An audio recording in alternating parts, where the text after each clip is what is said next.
धीरं त्वमेवं लक्ष्मीर्वदेन्यं भवताप नित्यं देहं वशेषं स्वर्णोवतां स्वर्णप्रिया च लक्ष्मीं स्थापे वदन्यं गृहमेव नित्यं। दीपावली की इस महत्वपूर्ण रात्रि में, जो कि अपने आप में एक श्रेष्ठतम रात्रि है, तांत्रिकों के लिए भी और गृहस्थ व्यक्तियों के लिए भी, इसलिए महत्वपूर्ण है कि जीवन का प्रत्येक क्षण अपनी एक विशेषता लिए हुए होता है और दीपावली की यह रात्रि भी अपने आप में एक विशेषता ली हुई होती है। जब तक हम किसी क्षण को समझ नहीं लेते, तब तक हम उस क्षण की महत्ता को भी नहीं एहसास कर सकते। जब भगवान राम और लक्ष्मण को विश्वामित्र धनुर्विद्या का ज्ञान दे रहे थे,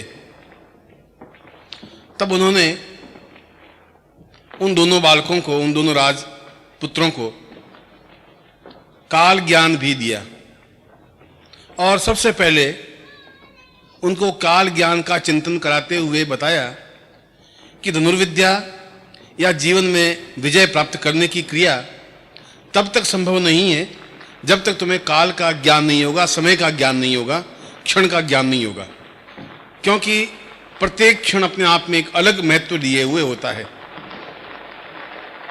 उसमें लक्ष्मण ने एक प्रश्न किया, तो केवल क्षणों के अवसर पर ही युद्ध किया जा सकता है?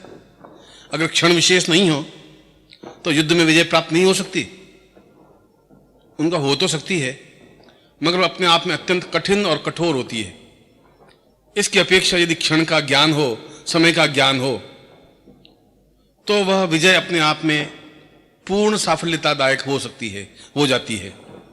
और उन्होंने जिस जगह सरयू के उस पार विश्वामित्र के आश्रम में, जब विश्वामित्र इस ज्ञान और काल ज्ञान का चिंतन स्पष्ट कर रहे थे, तब उन्होंने दीपावली की रात्रि को ही एक महत्वपूर्ण चिंतन दिया और लक्ष्मण को बताया कि लक्ष्मण, इसका वर्णन वाल्मीकि रामायण में स्पष्टता के साथ आया है।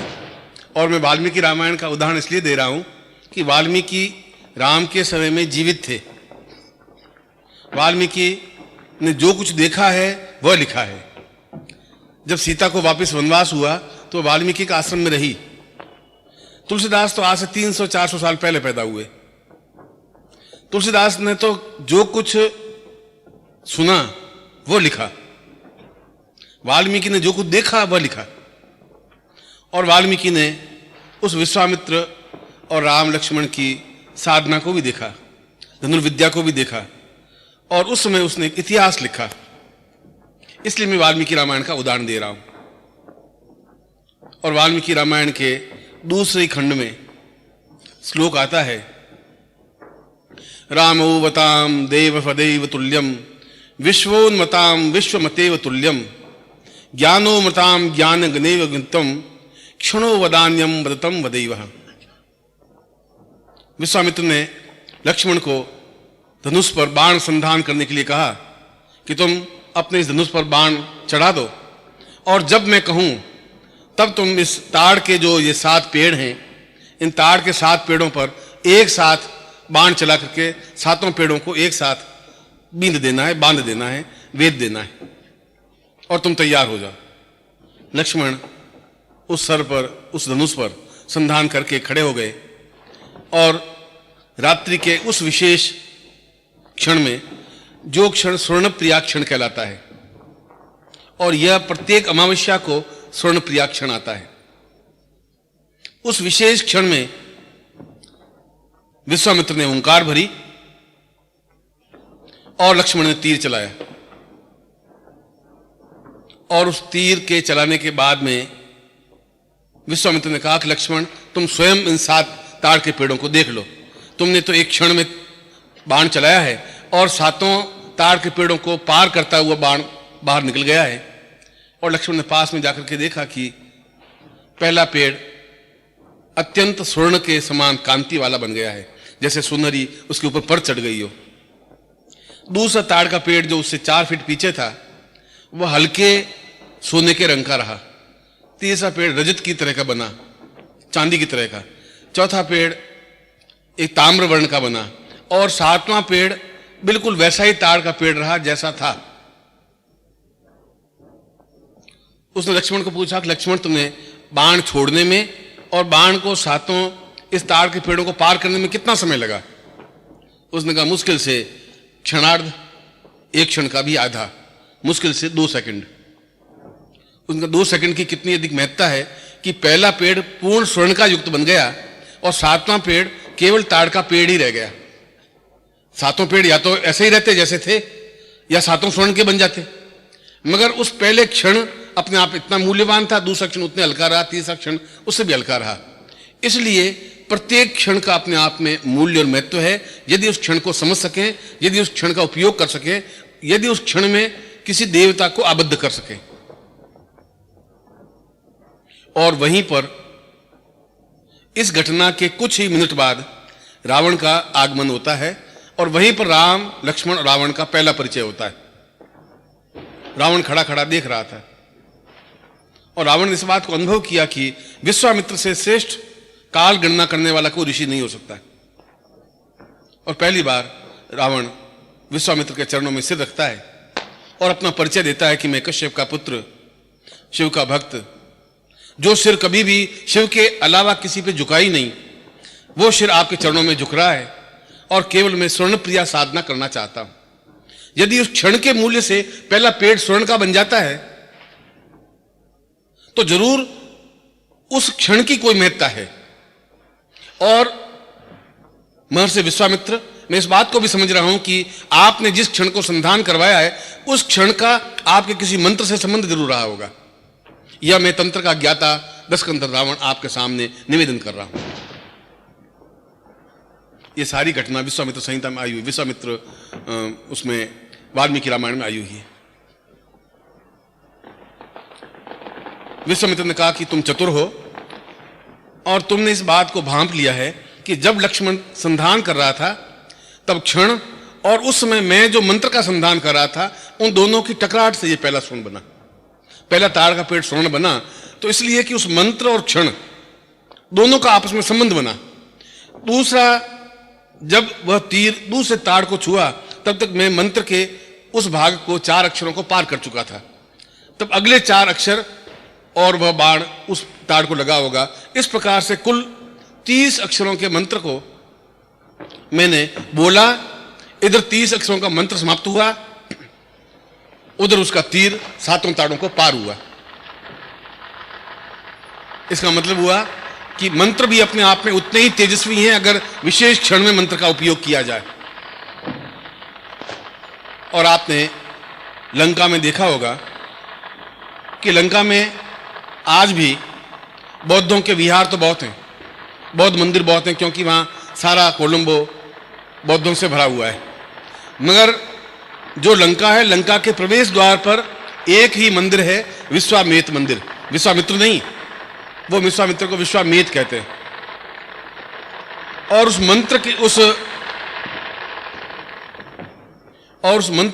मंदिर के ऊपरी भाग में वही मंत्र लिखा हुआ है जो रावण ने सबसे पहले मंत्र उस विश्वामित्र से प्राप्त किया था। और प्रत्येक क्षण का उपयोग करते हुए, उस स्वर्ण प्रिया की साधना करते हुए उसने पूरी लंका को स्वर्णमय बना दिया था। और विश्वामित्र ने कहा कि मेरे क्षण विशेष के महत्व को और स्वर्ण प्रिया मंत्र को, उन दोनों के आपसी संबंध को केवल रावण समझ सका है और कोई पृथ्वी पर समझ ही नहीं पाया, जो विश्वामित्र ने संहिता में कहा है। इसलिए कि तीर अपने आप में जितना अचूक होता है, मंत्र भी अपने आप में उतना ही अचूक होता है, यदि मंत्र को सही ढंग से प्रतिपादित किया जाए, क्षण विशेष में उसका उपयोग किया जाए। इसलिए दीपावली की रात्रि को एक विशेष क्षण में लक्ष्मी पूजन का महत्व दिया गया है कि सिंह लग्न में ही लक्ष्मी पूजन किया जाए या वृषभ लग्न में ही लक्ष्मी पूजन किया जाए, तांत्रिकों के लिए कहा गया है कि मेष लग्न में ही लक्ष्मी पूजन किया जाए। यदि कोई विशेष अघोरी है तो मिथुन लग्न में ही उसका पूजन किया जाए लक्ष्मी का। ऐसा क्यों कहा गया? इसलिए कि मिथुन लग्न की अपने आप में कोई महत्ता है। मिथुन शब्द बना है मैथुन से। मैथुन मीन्स पूर्ण भोग युक्त जीवन। मैथुन का मतलब है पूर्ण पुत्रदा युक्त जीवन। जिनके जीवन में पुत्र हो ही नहीं या पुत्र होते ही नहीं हो, वह मिथुन लग्न में लक्ष्मी पूजन करने से अवश्य ही पुत्र प्राप्ति होती ही है, गारंटी है, निश्चित है। और सिंह लग्न का मतलब है स्थिर लग्न। जहां लक्ष्मी का स्थायित्व लेना है वहां सिंह लग्न में साधना प्रारंभ करनी ही पड़ेगी। और कुल 12 लग्नों में से पूरे 6 लग्न रात्रि को प्रारंभ हो जाते हैं। और प्रत्येक लग्न के प्रत्येक चरण का ज्योतिष दृष्टि से महत्व है। खैर, ये ज्योतिष की एक अलग परिभाषा बनी। मैं तो वाल्मीकि रामायण के उस प्रसंग को आपके सामने स्पष्ट कर रहा था कि रावण ने पूर्ण तांत्रिक साधनाओं में भगवान शिव को आराध्य बनाया, क्योंकि तंत्र का प्रारंभ ही भगवान शिव से हुआ। और शिव ने जब तांडव नृत्य प्रारंभ किया तब 30 अक्षर उस तांडव नृत्य में से जो घुंघरू बांधे भगवान शिव ने पैरों में, और घुंघरू बांध करके जो नृत्य किया, लास्य किया, उस लास्य से कुल 30 अक्षरों की ध्वनि निकली। और संसार में 30 शब्दों के अलावा कोई शब्द है ही नहीं। सारे संसार की जितनी भाषाएं हैं वो 30 शब्दों पर, 30 अक्षरों पर आधारित है। और वहां से आई उन रील रख ए औंग छाया वरट लण जम गणदस खपय परतस संसर हल। इन अक्षरों के माध्यम से पूरी संगीत की रचना हुई। इन अक्षरों के माध्यम से पूरे यजुर्वेद की रचना हुई। इन अक्षरों के माध्यम से पूर्ण मंत्रों की रचना हुई। और उन्हीं मंत्रों को, उन्हीं शब्दों को रावण ने सीधे उस भगवान शिव के लास्य से प्रारंभ किया, कहीं से पढ़ा नहीं। उसने जो रावण संहिता में जो मंत्र दिए गए हैं, जो तंत्र का प्रयोग दिया गया है, वह किसी पुस्तक में वर्णित नहीं है। रावण तंत्र सबसे पहला बना, रावण तंत्र सबसे लास्ट में रहा। इससे बीच में सैकड़ों तंत्र लिखे गए, पर रावण तंत्र के समान कोई तंत्र है ही नहीं। और जो विश्वामित्र से उसने स्वर्णप्रिया तंत्र सीखा था, वह उस रावण तंत्र में पूर्ण रूप से प्रतिपादित हुआ। इसलिए उस मंदिर पर आज भी वो मंदिर सुरक्षित है, विश्वामित्र मंदिर, और उसके ऊपर यही मंत्र लिखा हुआ है। यदि आप नेपाल जाएं तो काठमांडू में, नेपाल में पशुपतिनाथ का मंदिर है। और पशुपतिनाथ के मंदिर को आपने आंखें खोल के देखा नहीं, दर्शन करके निकल गए। उसमें मंदिर के 4 द्वार हैं, पूर्व, पश्चिम, उत्तर, दक्षिण। भगवान शिवलिंग स्थापन है। अंदर किसी पुजारी जाने देते नहीं, मगर उस शिवलिंग पर बहुत महीन अक्षरों में पूर्ण श्री विद्या अंकित है, पूरा श्री सूक्त अंकित है उस शिवलिंग पर, और पूर्ण श्री प्रिया मंत्र और साधना विधि अंकित है। और केवल उस मंदिर के, उस शिवलिंग पर ही यह स्वर्णप्रिया मंत्र और साधना विधि अंकित है। और यही दक्षिण में भी एक मंदिर है, उस मंदिर में भी इसी मंत्र को, स्वर्णप्रिया मंत्र को पूर्ण विधि विधान के साथ अंकित किया हुआ है। और वह अंकित किया गया है मनुष्य के पीठ की चमड़ी के ऊपर लिखा हुआ। बेंगलोर के पास में क्या मंदिर का नाम है? सबसे बड़ा मंदिर कौन सा है? तिरुपति मंदिर। तिरुपति के एक पुजारी यहां पर 4 महीने 5 महीने रहे थे, जोधपुर में।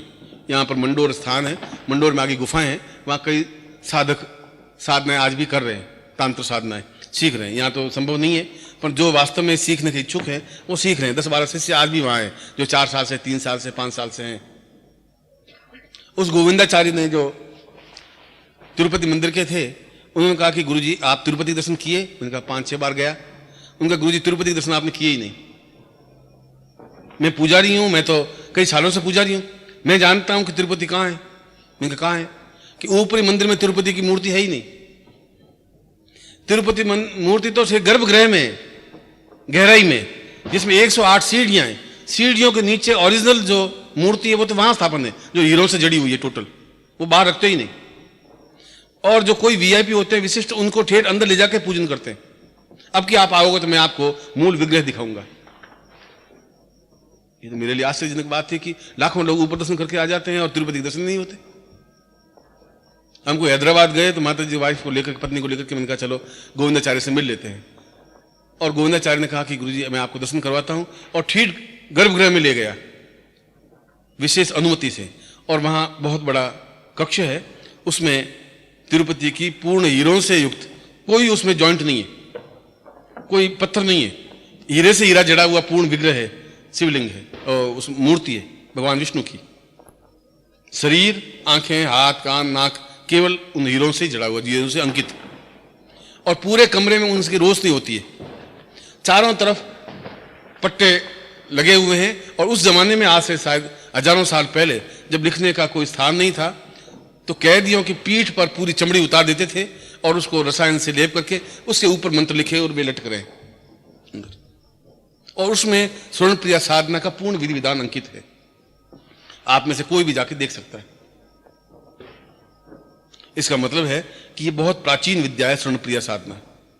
इसका मतलब है कि वास्तव में अगर विश्वामित्र इतना महत्वपूर्ण है, अगर इस मंत्र के माध्यम से रावण अपनी लंका को स्वर्णमयी बना देता है, यदि पशुपतिनाथ के शिवलिंग पर यह अंकित है, यदि दक्षिण में इस मंदिर के गर्भगृह में उस पूरे विधि विधान अंकित है, तो यह मंत्र अपने आप में बहुत प्राचीन, बहुत महत्वपूर्ण है। क्योंकि मैंने वहां पर उसको मैंने कहा भी, मैं इसको कैमरे से, उसने कहा गुरुजी हो ही नहीं सकता, पॉसिबल नहीं है, कैमरा तो आप यूज कर ही नहीं सकते, आप देख ले। और उसमें उन ब्राह्मी लिपि को भी और उन मंत्रों को जिस भाषा में लिखा हुआ है, आज भी स्पष्टता के साथ आप कोई भी जाके देख सकते हैं। उस विग्रह को भी, उस मूर्ति को, विष्णु की मूर्ति को जो अंदर स्थापन है। एक तो ये हो कि ये पत्थर हो और उसके ऊपर हीरे जड़े हुए हो, एक हो कि हीरों से हीरे एक माला की तरह गूंथे और उसके ऊपर हीरों का एक अंग बन दिया, उसके ऊपर हाथ, नाक, कान बना के विष्णु की मूर्ति बना दी। वह मूल विग्रह है जो अंदर गर्भगृह में अंकित है। और वहां कोई दिया नहीं लगता। उन हीरों का प्रकाश अपने आप में इतना तेजस्वी है कि जैसे आप अक्षर पढ़ सकते हैं। कभी आपका भाग्य हो, सौभाग्य हो, तो आप जाएं और तिरुपति के साक्षात मूल विग्रह के दर्शन कर सकें। कभी आपका सौभाग्य हो, नेपाल में जाएं और दूरबीन लेके जाएं। अंदर तो वे पुजारी बहुत मुस्टंड है, अंदर जाने देंगे नहीं आपको, मगर दूरबीन से उन अक्षरों को पढ़ सकते हैं। बाहर खड़े खड़े तो देखने से मना करते नहीं, देख सकते हैं। क्योंकि जहां श्री सूक्त पूरा अंकित है, जहां रावण कृत संहिता के शिव पूजन अंकित है, तो यह स्वर्ण प्रिया साधना विधि भी पूरी अंकित है, मंत्र नहीं, पूरी साधना विधि। और इस स्वर्ण प्रिया साधना के, इस मंत्र की 108 भेद हैं, एक भेद नहीं। संतान प्राप्ति के लिए स्वर्ण प्रिया साधना अलग है, शरीर साधना के लिए अलग है, तंत्र साधना के लिए अलग है, वायु गमन प्रक्रिया के लिए अलग है। मंत्र एक ही है, प्रयोग विधियां अलग अलग है। जैसे 2 in 1 और 3 in 1 और 4 in 1 होता है, वैसा। और यह साधना केवल अमावस्या की रात्रि को ही की जा सकती है। और 12 अमावस्याओं में से श्रेष्ठ अमावस्या कार्तिक की अमावस्या कहलाती है, जो आज अंकित है और जिसमें आप और हम आमने सामने बैठे। इसलिए मैं उस क्षण विशेष की महत्ता आपको समझा रहा था कि विश्वामित्र ने जहां लक्ष्मी को आबद्ध किया, जहां मैं दिल्ली में आपको विश्वामित्र संहिता के बारे में स्पष्ट किया था, और मैंने मंत्र दिया था कि इस मंत्र का जाप आपको आज भी करना है, कल भी करना है, परसों भी करना है। यह तो मैंने विश्वामित्र संहिता से दिया था। मगर विश्वामित्र के मूल चिंतन को, उस स्वर्ण प्रिया को रावण ने पहली बार समझा, इसलिए रावण मंत्र भी कहलाता है। इसलिए इसको दशानन मंत्र भी कहते हैं, इसलिए इसको स्वर्ण प्रिया मंत्र भी कहते हैं, इसलिए इसको अद्वितीय चैतन्य मंत्र भी कहते हैं, और लक्ष्मी गर्भ मंदिर भी कहते हैं, मंत्र भी कहते हैं। आज की रात इस दृष्टि से महत्व है कि आपके जीवन में सैकड़ों दीपावलियां तो आई होंगी, सैकड़ों अमावस्याएं आई होंगी, सैकड़ों आज कार्तिक की अमावस्याएं भी आई होंगी। जिंदगी ने 40 साल लिए तो 40 तो आई होंगी। मगर अभी तक आपको इस बात का ज्ञान नहीं था कि यह रात्रि इतनी महत्वपूर्ण क्यों है, क्यों सिंह लग्न में ही साधना पूजन विधि की जाती है। यह तो कभी भी कोई भी व्यक्ति कर लेता है, वो तो एक अलग बात है। करने को तो आदमी सांस लेता है और जिंदा रहता है, मर जाता है। मर जाना और जिंदा रहना कोई बहुत महत्वपूर्ण बात नहीं है। जिन महत्वपूर्ण बात यह है कि आप अपने क्षमता के बल पर अद्वितीय बने। कश्यप का, एक गरीब कश्यप का बेटा रावण, जिसमें कुछ बुद्धि ज्ञान नहीं था, वो अपने आप में अद्वितीय पुष्पक विमान बना सकता है। पूरी नगरी को लंका की बना दे। आप तो नहीं बना सकते, गले का हार भी वाइफ के, पत्नी के, और पूरी नगरी को बना दे, तो जरूर उस व्यक्ति में कोई दम क्षमता, ताकत थी। जो पूरे काल और इंद्र और वरुण और कुबेर को अपने पैरों के नीचे दबा के रखता था, तो साधना की होगी इंद्र की और दबा के रखा होगा। और इंद्र कुबेर को अपने दबा के रखा था, तो लक्ष्मी को भी अपने सामने गिड़गिड़ाते हुए रखा था उसने। हाथ नहीं जोड़े थे उसने एक बार भी लक्ष्मी के सामने। जहां वो सिंहासन में बैठता था लक्ष्मी चरणों में बैठी रहती थी, या तो विष्णु के चरणों में बैठी या रावण के चरणों में बैठी। उस ब्राह्मण पुत्र में इतना तेज था, ताकत थी। कश्यप तो भिक्षा मांग करके जिंदगी बिताई है उसने तो। उसके बेटे ने अपने आप में, बहुत अलग बात है कि हम उत्तर भारत के लोग उस रावण को बहुत दुष्ट कहते हैं और दक्षिण भारत के लोग रावण का मंदिर बना के आरतियां करते हैं। वह तो हमारा चिंतन दृष्टिकोण गलत है, मगर उसके जैसा विद्वान व्यक्ति तो पैदा हुआ ही नहीं। रावण संहिता जैसा, रावण तंत्र जैसा व्यक्ति न लिख पाया। त्रेता युग से आज तक कोई व्यक्ति लिख नहीं पाया इतने अद्वितीय ग्रंथ को, इतने अद्वितीय मंत्र को। न अगले 10,000 साल को लिख पाएगा, कि उसके लिए उतना ही दमखम, क्षमता, पौरुष, ताकत, साहस चाहिए जो उस मंत्र को लिख सके, बोल सके, पढ़ सके, उच्चारण कर सके। हमने केवल, उसने जिंदगी में एक बदला लेने के लिए, अपनी बहन का बदला लेने के लिए सीता का हरण तो किया, मगर इतना संयमित कि उसको महलों में नहीं रखा। रख सकता था वो। एक बार भी सीता के पास नहीं गया, एक बार भी सीता से आंख नहीं मिलाई, एक बार भी उससे कुछ बात नहीं कही। केवल बदला लेने के लिए उसको अपने अशोक वाटिका में जाकर रख दिया। इतना संयमित व्यक्ति केवल रावण हो सकता है और कोई नहीं हो सकता। बाकी ये तो राजा था, कुछ भी कर सकता था, सीता के साथ कैसा भी दुर्व्यवहार कर सकता था, उसने नहीं किया, गया ही नहीं। जब भी अशोक वाटिका में गया तो मंदोदरी को साथ लेके गया है, चाहे तुलसी का रामायण पढ़ ले, चाहे वाल्मीकि रामायण पढ़ ले।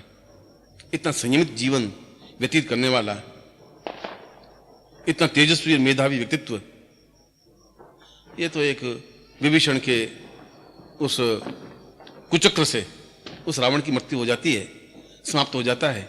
मगर उसके बावजूद भी जब मृत्यु के बाद में जब विभीषण कहता है कि मैं दाह संस्कार रावण का नहीं करूंगा, क्योंकि दुष्ट था, राम ने कहा कि दुष्ट तो वह था ही नहीं, उसके जैसा विद्वान, उसके जैसा अद्वितीय व्यक्तित्व पैदा ही नहीं हुआ विभीषण। वह मुझसे भी ज्यादा श्रेष्ठ था, क्योंकि मुझे इतना ज्ञान नहीं था जितना रावण को ज्ञान था। यह तो एक समय है कि उसको परास्त होना पड़ा, मैं विजयी हुआ। बाकी उसको परास्त काल भी नहीं कर सकता था। उसको परास्त मैंने नहीं किया, तुम्हारे कुचक्र ने किया विभीषण। तुम इसके पाप के भागी हो, इसलिए उस पाप के भाग को दूर करने के लिए तुम उसका दाह संस्कार करो। राम जैसा व्यक्ति भी ऐसा कहना पड़ रहा है, उसको भी उसकी प्रशंसा करनी पड़ रही है, उसकी सराहना करनी पड़ रही है। खैर ये एक विषय अलग है। मैं स्वर्णप्रिया साधना के बारे में आपको समझा रहा था। इसलिए आज की रात्रि को वही क्षण, स्वर्णप्रिया क्षण या सिंह लगन के क्षण 1:17 से लगा करके 3 बजे तक आएगा। अभी कितने बजे? 1 बज गया, 12:15। तो 1:17 से शुरू होगा क्षण और ठीक 3 बजे तक क्षण रहेगा। इसका मतलब है कि करीब 1 घंटा और कुछ मिनट, 1.5 घंटे के आसपास रहेगा। इस 1.5 घंटे में आपको वह साधना करनी है जो आपके जीवन की अद्वितीय साधना बन सके। यदि विश्वामित्र के कहने से लक्ष्मण बाण छोड़ने पर पेड़, हरा भरा पेड़ स्वर्ण का बन सकता है, यदि केवल इस मंत्र की साधना से मार्कंडेय ऋषि पैदा हो सकता है, यदि इस मंत्र की साधना से रावण पूरी सोने की लंका बना सकता है, और यदि इस मंत्र की साधना से राम विजयी हो सकते हैं। यदि आपने दक्षिण में गए हो तो दक्षिण में जितने भी मंत्र हैं उन सभी मंदिरों में इसका एक एक बीज अंकित है। पूरा मंत्र किसी को ज्ञात नहीं है। रामेश्वरम मंदिर के ऊपरी भाग में, जहां समुद्र के सामने, ये पूरा मंत्र अंकित है। सुनो, बाकी दक्षिण में कहीं नहीं अंकित है, केवल 2 जगह अंकित है, या तो रामेश्वरम मंदिर में अंकित है या तिरुपति के मंदिर में अंकित है। तो जरूर इस मंत्र की, इसका मूल्य, इसका महत्व, मगर किसी को मंत्र ज्ञात है तो समय का ज्ञान नहीं है, समय का ज्ञान है तो मंत्र का ज्ञान नहीं। रावण कह रहा कि केवल लक्ष्मण के बाण चढ़ाने से सोने का नहीं होगा ताड़ का पेड़। गुरुदेव, मुझे ऐसा लग रहा है कि इसने बाण चलाया, आपने मंत्र का उच्चारण किया, दोनों के भेद से यह मंत्र स्वर्ण बन सका। मैं ऐसा समझ रहा हूं। मैं समझ कहा तुम पहली बार समझ पाए, जो मेरे रहस्य था उसको तुम समझ पाए। और आज भी उस समय को पकड़ना है तुम्हें, इस मंत्र की ध्वनि को पकड़ना है। दोनों को वापिस टकराट हो तो लक्ष्मी की उत्पत्ति तो होगी ही, प्रादुर्भाव तो होगा ही। ऐसा हो ही नहीं सकता। पूरे शास्त्र खंडित नहीं हो सकते, पूरे शास्त्र गलत नहीं हो सकते। न तुम लोगों ने कभी समझा, न तुम लोग मेरे पास कभी बैठे, न तुमने मेरा मूल्य महत्व समझा, न उस ज्ञान का चिंतन लिया। तुम 364 दिन तो घूमते रहे भिक्षा के लिए, नौकरी के लिए, पेट की कमाई के लिए, और 301 दिन मेरे पास आए। तुमने उसको ज्यादा महत्व दिया कि शायद उससे धन प्राप्ति हो पाएगी, नौकरी करने से या तोल हाथ में, डंडा हाथ में लेने से, उससे लक्ष्मी प्राप्ति नहीं हो सकती। जीवन निर्वाह हो सकता है, और तुम जीवन निर्वाह के अलावा कुछ कर नहीं सके और कर भी नहीं सकते। ये और बता देता हूं, कितना कर सकते हो? 2 लाख, 3 लाख, 4 लाख, 5 लाख, 10 लाख। 10 लाख की आज के युग में कोई वैल्यू न तो उसमें थी, ना आज है, न 10 साल बाद कोई वैल्यू होगी। ऐसा कुछ हो ही नहीं सकता। तुम्हारे 10 लाख में आनंद प्राप्ति नहीं हो सकती, सुख प्राप्ति नहीं हो सकती। तुम्हारे 10 लाख से बहुत निश्चिंत निर्भीक नहीं बन सकता आदमी। तुम्हारे 10 लाख का कोई मूल्य महत्व नहीं है। आनंद के साथ में हम लक्ष्मी को प्राप्त कर सके, इसलिए आपको जो साधना पैकेट दिया है उसमें पारद लक्ष्मी भी दी है। पारा जो भगवान शिव का विग्रह है, आराध्य है, जिसको शिव कहा गया है, पारदेश्वर कहा गया है। पारा तो अपने आप में चंचल है, लक्ष्मी भी अपने आप में चंचल है। अगर पारद को बांधा है तो बांध करके लक्ष्मी की स्थापना की है। ये पूरे पारे से निर्मित है, अपने आप में मूल्यवान, महत्वपूर्ण है, और बाकी इसके साथ इसके आयुध है। इसकी साधना भी, इसको सामने रख करके, और फिर मैं अपनी तरफ से आज आपको एक अद्वितीय उपहार दे रहा हूं इस दीपावली की रात्रि को, जो कि अपने आप में एक श्रेष्ठतम यंत्र है और जिसको मैंने खुद ने सिद्ध किए हैं, और सिद्ध करने के बाद में उस यंत्र को भी मैं आपको दे रहा हूं, जिससे कि आप उसके सामने उस यंत्र को एहसास कर सके। और यदि आप कभी सुबह 4 बजे या 5 बजे बिल्कुल निस्तब्ध रात्रि हो, जब आवाज नहीं हो, शांत समय हो, उसमें उस यंत्र को सामने रख दें आप और ध्यान में बैठ जाएं, आपको खुद को उनमें से मंत्र उच्चारण करता हुआ सुनाई देगा। उस यंत्र की यह विशेषता होगी, उस यंत्र की यह महत्ता है, यह मूल्य है उस यंत्र का, जो आप नहीं समझ पाओगे। तुम्हारे कान तब सुन पाएंगे जब तुम बिल्कुल शांत सरल चित्त से उस यंत्र को सामने रख दें और शांत बैठ जाएं। तब आप एहसास करेंगे कि उस यंत्र में से ध्वनि निकल रही है, उस यंत्र में से मंत्र का उच्चारण हो रहा है, और वह मंत्र आपके जीवन का रास्ता बन सकता है, पाथेय बन सकता है। इसलिए उस यंत्र को भी, जो कि स्वर्ण प्रिया यंत्र है, जो कि अपने आप में 108 लक्ष्मियों का प्रतीक यंत्र है, उस यंत्र को भी मैं आज आपको उपहार रूप में मैं आपको दूंगा। और दूसरा उपहार आपका पारदेश्वर लक्ष्मी तो है ही, और फिर उसके आयुध हैं, और उसके साथ में उस गोपनीय मंत्र को भी स्पष्ट करूंगा, जो कि अपने आप में एक अद्वितीय मंत्र है, श्रेष्ठतम मंत्र है। उस मंत्र को उस समय विशेष में आप उच्चारण करें। आज 1:17 से 3 बजे तक है, अगली अमावस्या को कुछ और समय होगा, हमेशा 1:17 से 3 नहीं हो सकता, क्योंकि काल तो अपने आप में घूमता रहता है। उस लक्ष्मी प्रिया या स्वर्ण प्रिया समय वापस कब आता है, वह तो आप अपने गुरु से कभी संपर्क स्थापन करें तो आपको बताएंगे कि अगली अमावस्या को कब आएगा, उसके अगली अमावस्या को कब आएगा, या कभी कब आएगा, या आप खुद उनके चरणों में बैठ कर सीख लें, या फिर आपके पास कोई ऐसी ज्ञान हो, चिंतन हो, या फिर उस यंत्र को सामने रख करके उस ध्वनि को सुन लें, तब भी आपको समय बता देगा वो कि इस समय विशेष में स्वर्ण प्रिया समय क्षण है। उस यंत्र की अपने आप में इतनी विशेषता है, इसलिए जिन्होंने पूरे शिविर में भाग ले रहे हैं पूर्णता से, उनको यंत्र दे देना। बाकी को अगर हैं तो बाकी भिजवा देंगे हम, अभी मेरे पास इतना ही यंत्र है। अब मैं आपको वो मंत्र और प्रयोग विधि लिखवा देता हूं। सबसे पहले ये जो सामग्री है ये अपने आप में मंत्र सिद्ध है, ये पारदेश्वर लक्ष्मी है, ये अपने आप में मंत्र सिद्ध है। वो यंत्र दे रहा हूं, प्रयास कर सकेंगी कि आप आज रात को सुबह 3 बजे 3:15 बजे सुन ले, उसमें ध्वनि निकलती हुई। बाकी कभी तांबे में से ध्वनि नहीं निकलती, उसमें मंत्र नहीं निकल सकता, उसमें शब्दों का उच्चारण नहीं होता, मगर उसमें निकलना एक तरंग की तरह निकले तो एहसास कर लेना कि यंत्र अपने आप में कितना महत्व, उसमें कोई मशीन फिट नहीं है, वो अपने आप में एक चार्ज है, चैतन्य युक्त है, दिव्यता युक्त है, इसलिए उसको स्वर्ण प्रिया यंत्र कहा गया है। इसलिए तुम्हारे पूरे जीवन का मूल्य, उस यंत्र का मूल्य अगर कहें तो तुम्हारा जीवन अपने आप में बहुत नगण्य है, उस यंत्र के सामने कोई वैल्यू ही नहीं है तुम्हारे जीवन की। तुम्हारे साथ पिछले पीढ़ियों का भी कोई महत्व नहीं है उस यंत्र के सामने। मैं समझता हूं तुम्हारे जीवन के साथ पीढ़ियों को भी उस यंत्र का मूल्य भी मैं समझता हूं, तुम नहीं समझ सकते। हीरे का मूल्य तुम और मैं नहीं समझ सकते, जौहरी समझ सकता है। इसलिए वह यंत्र, यह पारदेश्वर लक्ष्मी, यह इसके आयुध, इसको अपने सामने रखें और उसके बाद में आप पूर्ण क्षमता के साथ 1:17 से जो भी मंत्र दूं, इस मंत्र का उच्चारण करें, मंत्र जाप करें, और 3 बजे तक जितना मंत्र जाप हो जाए उतना करें। माला की इसमें जरूरत नहीं, गणना की भी जरूरत नहीं, कि 1 माला हो या 5 माला हो या 3 माला हो या 2 माला हो, पर जो भी करें शुद्धता के साथ करें।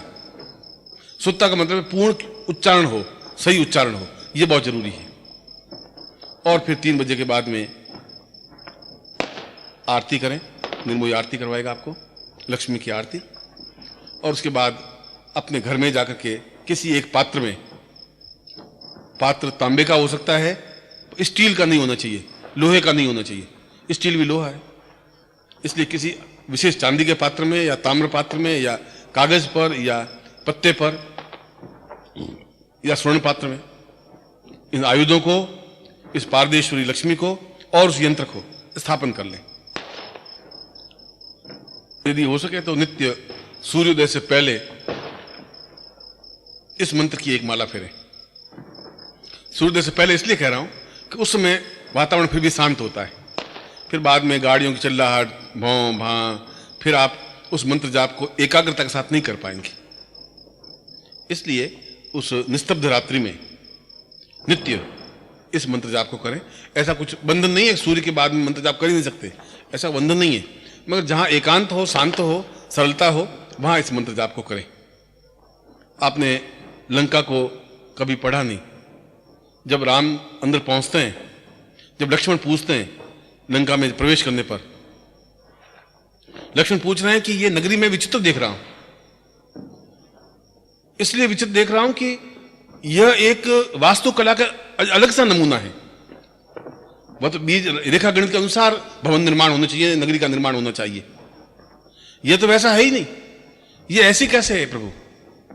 राम कह रहे हैं कि यह एक विशेष लक्ष्मी युक्त नगरी का निर्माण है। विशेष लक्ष्मी युक्त नगरी का निर्माण का मतलब है यह शंख के आकार की लक्ष्मी नगरी है। जैसा शंख होता है, दक्षिणावर्ती शंख, ठीक उसी प्रकार से नगरी का निर्माण है, शुरू में संकीर्ण, बाद में फैला हुआ, आगे चंचुकार। इसलिए इस नगरी में धन की न्यूनता रह ही नहीं सकती। लक्ष्मण, जितनी पूरी पृथ्वी पर धन है उतना केवल इस लंका में धन होना चाहिए। ये वाल्मीकि रामायण का उदाहरण कह रहा हूं, राम के मुंह से निकले हुए शब्द। तो उसने, लक्ष्मण ने कहा कि फिर हमारे अयोध्या में धन रह ही नहीं सकता, क्यों? अयोध्या तो इस प्रकार की है नहीं। उसने कहा कि जो अयोध्या का निर्माण हुआ वह इससे पहले हुआ। यह मंत्र और इसकी विधि विश्वामित्र के साथ प्रारंभ हुई, इसलिए उस प्रकार की नगरी का निर्माण रावण कर सका। मगर बाद भी अगर केवल दक्षिणावर्ती शंख स्थापन करे, यह प्रयोग भी दिया है, और ऐसा शंख स्थापन करे जिसमें कम से कम आज की भाषा में 1 किलो धान आ सके, 1 किलो चावल आ सके, इतना बड़ा, और नित्य इस मंत्र को जप करे, स्वर्णप्रिया मंत्र को, और अक्षत उसमें डालते रहे।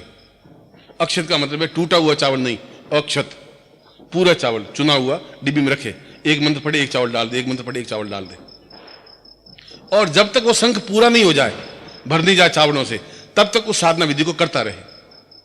हो सकता है 10 दिन में, 15 दिन में, महीने में, 2 महीने में, जब चावलों से पूरा ढक जाए तब एक अनुष्ठान संपन्न होता है। और एक अनुष्ठान संपन्न व्यक्ति कर लेता है, उसके जीवन में दोनों हाथों से खर्च करने के बावजूद भी धन की न्यूनता नहीं रह सकती। ये राम जैसा तांत्रिक व्यक्ति कह रहा है, मैं राम को तांत्रिक व्यक्ति भी कह रहा हूं,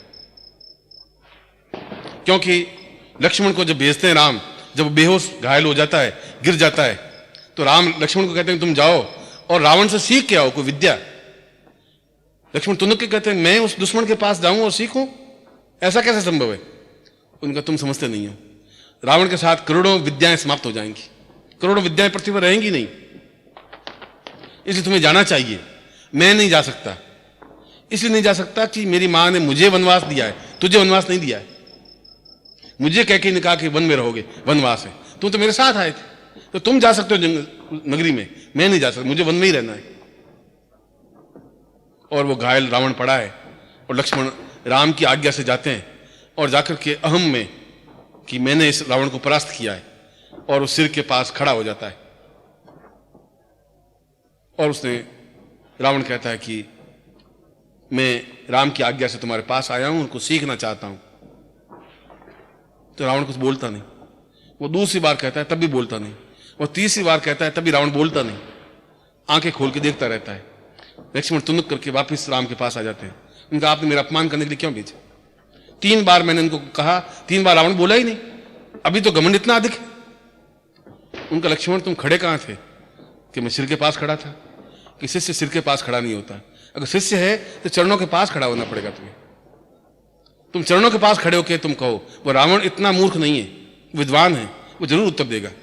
पर तुम्हारी मान्यता के खिलाफ तुम गए। शिष्य सिर के पास खड़ा नहीं होता, शिष्य तो चरणों में खड़ा होता है। तुम वापस जाओगे। वापस जाते हैं लक्ष्मण, वापस चरणों में जाकर खड़े होते हैं और कहते हैं कि मैं दशकंदर रावण आपको प्रणाम, रावण को मैं लक्ष्मण दशरथ का पुत्र प्रणाम करता हूं। तो उसको आशीर्वाद देता है, तुम विजयी भव। उसने कहा कि मैं 2 चीजें आपसे पूछना चाहता हूं कि आपकी नगरी का निर्माण कैसे हुआ? तो वह कहता है कि ये शंख के आकार की मेरी नगरी है और इस प्रयोग के माध्यम से इस नगरी में कभी भी अकाल नहीं पड़ सकता। इस नगरी में कभी देवता हावी नहीं हो सकते। इस नगरी में कोई व्यक्ति अकाल मृत्यु को प्राप्त नहीं हो सकता। इस नगरी में किसी प्रकार का दुर्भिक्ष नहीं हो सकता। इस नगरी में कभी गरीबी नहीं आ सकती। अब हम नगरी का निर्माण तो कर नहीं सकते, मगर शंख का निर्माण तो कर सकते हैं। शंख को स्थापन कर सकते हैं।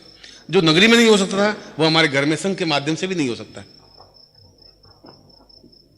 और दूसरा लक्ष्मण पूछता है कि मैं आपसे कुछ राजनीति सीखना चाहता हूं। तो रावण पड़ा भी उचकता है और उचक करके उसके हाथ से धनुष छीन लेता है और धनुष छीन करके उसके ऊपर बाण संधान कर लेता है कि मैं अब 1 सेकंड में तुम्हें खत्म कर सकता हूं लक्ष्मण। इसलिए शत्रु के 10 कदम पीछे हट के खड़ा होना पड़ेगा। शत्रु के पास नहीं खड़ा होना चाहिए। राजनीति का पहला गुण यह है। तुम मेरे पास बहुत नजदीक खड़े हो गए, ये गलती थी तुम्हारी। मुझे 10 कदम पीछे हटके ही तुम्हें प्रणाम करना चाहिए था, क्योंकि तुम्हारे नजर में मैं शत्रु हूं।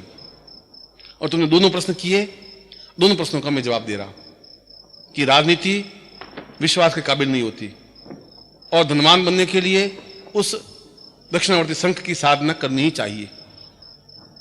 पूरे विधि विधान रावण संहिता में इसका पूरा वर्णन है। खैर ये तो फिर आगे की का चिंतन है। मैं अब आपको मंत्र लिखवा देता हूं और फिर आप मंत्र शुद्धता के साथ यहां लिखा होगा, आप देख लेना। पर मंत्र बिल्कुल शुद्ध लिखा होना चाहिए आपके पास, स्वर्ण उच्चारण होना चाहिए। मैं आपको उच्चारण करवा देता हूं, मगर इस मंत्र के साथ जैसा विश्वामित्र संहिता में लिखा है कि गुरु अपने शिष्य को मंत्र दे यदि गुरु प्रसन्न हो जाए तो, मगर यह संकल्प ले ले कि वो बिना गुरु की आज्ञा के किसी दूसरे को मंत्र नहीं दे। और मैं भी उन नियमों का पालन करते हुए, विश्वामित्र के शब्दों को पालन करते हुए मैं भी आपको आज्ञा देता हूं कि मैं आपको मंत्र तो सिखा देता हूं, मगर मेरी बिना आज्ञा के आप ये मंत्र दूसरों को नहीं देंगे किसी भी हालत में। यह आवश्यक है। मैं मंत्र बोलूंगा, आप उच्चारण करेंगे, फिर लिख देना। बोलिए ओम श्रीम श्रीम रीम रीम एम एम स्वर्ण लक्ष्म्यै सिद्धिर्भव स्थापय जाग्रय मम ग्रहे पूर्ण लक्ष्म्यै नमः। इसमें मम जहां आया वो मम ग्रहे, वहां आप अपने नाम का उच्चारण करें कि आपका नाम है मान लो जगन्नाथ, तो जगन्नाथ ग्रहे, या किशन लाल है तो किशन लाल ग्रहे। मम की जगह उस शब्द का अपना नाम उच्चारण करेंगे। और इसके लिए माला की जरूरत नहीं है। सामने ये आयुध स्थापन कर दें, फिर इन आयुधों के पीछे उस यंत्र को स्थापन करें और आयुधों के आगे पारद लक्ष्मी को स्थापन करें। पारद लक्ष्मी आप बैठे हैं, फिर पारद लक्ष्मी है, फिर 5 आयुध हैं और उसके बाद में वो यंत्र है, यदि आपके पास यंत्र हो तो। यदि यंत्र नहीं है तो फिर आप और पारद लक्ष्मी और 5 आयुध, और फिर इस मंत्र को संपन्न करें और संपन्न होने के बाद में लक्ष्मी की आरती कर दें। उसके बाद ही आप अपना कार्यकाल जो भी करें।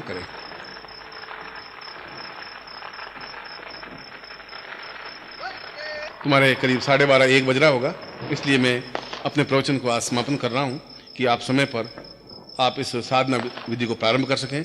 1:17। अब किसी घड़ी में 2-4 मिनट आगे पीछे होंगे तो कोई फर्क नहीं पड़ता। आप करीब 1:15 बजे समझ लीजिए, 1:15 बजे आसन पर बैठ जाएं। अगरबत्ती दीपक की कोई जरूरत नहीं होती और ये पूर्व की तरफ आप मुंह किए हुए बैठे हैं। उसी प्रकार से जैसे मैंने बताया आपके सामने स्थापन कर दें और फिर मंत्र जाप करें और 3 बजे तक पूरा मंत्र जाप करें, बीच में नहीं उठें। फिर 3 बजे आरती होगी, आरती के बाद में इन आयुधों को अपने स्थापन कर लें, अपने रख दें अंदर और घर जाकर के इनको स्थापन कर दें।